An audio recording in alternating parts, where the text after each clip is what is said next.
मैं इंग्लिश को बेहतर तरीके से पढ़ सकता हूँ, समझ भी सकता हूँ, लेकिन जब बात बोलने की आती है तब मेरी जुबान लड़खड़ा जाती है।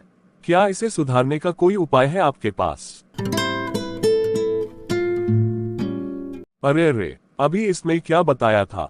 ओह, अब क्या करूं? रोहित, तुम इतनी रात गए कंप्यूटर पर क्या कर रहे हो? रीमा, मैं कंप्यूटर पर स्पोकन इंग्लिश सीखने की कोशिश कर रहा हूँ। रोहित, क्या तुम जानते हो, स्पोकन इंग्लिश कभी भी देखकर नहीं, बोलकर सीखा जाता है। और वो कैसे?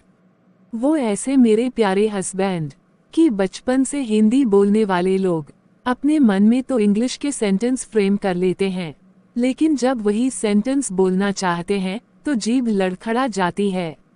हाँ, सही कह रही हो, लेकिन फिर सीखेंगे कैसे? Very simple my dear husband, English बोलकर। बोलकर? पर वो कैसे? इसके लिए तुम्हें एक ट्रेनर की जरूरत है जो तुम्हें बोलकर इंग्लिश सिखाएंगे, जिससे तुम ग्रामेटिकली सही और बहुत ही इम्प्रेसिव इंग्लिश बोल पाओगे। मैं तुम्हें एक एड्रेस देती हूँ, तुम कल ही उनसे जाकर मिलो। हाँ, ये बढ़िया रहेगा। मैं कल ही उनसे जाकर मिलता हूँ।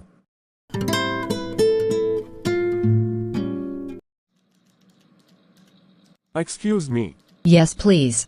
मेरा नाम रोहित है और मैं यहाँ इंग्लिश स्पीकिंग सीखने के लिए सर से मिलने आया हूँ। मेरी वाइफ ने आपको कॉल भी किया था। Oh, yes, sir is waiting inside. You may go in. शुक्रिया। जी, मिस्टर रोहित, आपकी कुछ क्वेरीज थी, कुछ जानना चाहते थे आप, प्लीज बताएं। यस सर, मैं इंग्लिश को बेहतर तरीके से पढ़ सकता हूँ, समझ भी सकता हूँ, लेकिन जब बात बोलने की आती है तब मेरी जुबान लड़खड़ा जाती है। क्या इसे सुधारने का कोई उपाय है आपके पास? जी बिल्कुल, इसके लिए आपको स्पोकन इंग्लिश की प्रैक्टिकल क्लासेस लेनी होगी। क्या इसे जरा विस्तार से बताएंगे? प्रैक्टिकल क्लासेस कैसे करवाए जाते हैं? जी, शायद आप ये बात जानते होंगे कि ज़्यादातर अंग्रेजी सीखने की चाहत रखने वाले लोग अंग्रेजी को पढ़ और समझ तो लेते हैं, लेकिन बोल नहीं पाते हैं। जी बिल्कुल, मैं भी उन्हीं में से एक हूँ। ऐसा इसलिए होता है क्योंकि उनके मन में एक डर हमेशा बना रहता है कि जो कुछ भी वह बोल रहे हैं कहीं वह ग्रामेटिकली गलत तो नहीं है, और यही बात उनके अंग्रेजी बोलने के विश्वास को तोड़ देता है।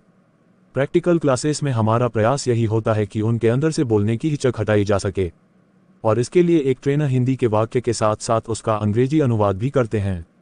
और आपको प्रारंभ में केवल अंग्रेजी अनुवाद को ही बोलना होता है, हिंदी के उच्चारण आपको नहीं करने होते हैं।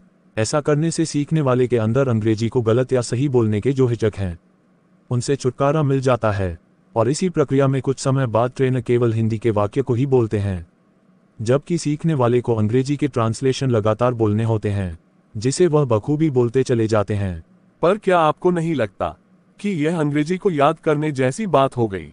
नहीं, ऐसा बिल्कुल भी नहीं है, क्योंकि इस प्रैक्टिकल क्लास में आप हर दिन नई थीम्स पर बातें करते हैं, जिसे इंग्लिश में कन्वर्ट करने में आपके अपने ब्रेन यूज होते हैं। एक बात और। जी, कहिए। इंग्लिश बोलने में ग्रामर का क्या इम्पोर्टेंस है? आप मुझे एक बात बताएं। जी, हम सभी लोग बहुत अच्छी हिंदी बोलते हैं, लेकिन हिंदी के गहरे व्याकरण को आप कितना जानते हैं? लगभग ना के बराबर। फिर अंग्रेजी बोलने के लिए ग्रामर में क्यों उलझते हैं? बस वाक्य बोलते समय हमें ये ध्यान रखना होता है कि कौन सा वाक्य प्रेजेंट का है, कौन पास्ट का और कौन फ्यूचर का। इसके लिए थोड़े से टेंस, मॉडल्स और प्रेपोजिशंस की जानकारी काफ़ी है, जो प्रैक्टिकल क्लासेस में ही क्लियर कर दी जाएगी। साथ ही थीम्स के अकॉर्डिंग वोकैब्युलरी की जानकारी आपको बेहतर इंग्लिश स्पीकर बना देगी। एक आखिरी सवाल और, मुझे स्पोकन इंग्लिश सीखने में कितना वक्त लग जाएगा?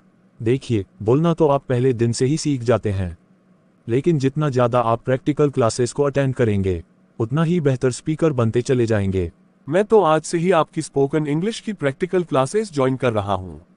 आपका स्वागत है, और अगर आप भी स्पोकन इंग्लिश सीखना चाहते हैं मगर अभी तक कोई सही प्लेटफॉर्म नहीं मिल सका, तो जल्दी से इस चैनल को सब्सक्राइब कर लें, क्योंकि हम लेकर आ रहे हैं एनिमेटेड, प्रैक्टिकल एवं themes based spoken English classes. और यकीन मानिए, हम आपको इंग्लिश सिखाकर रहेंगे।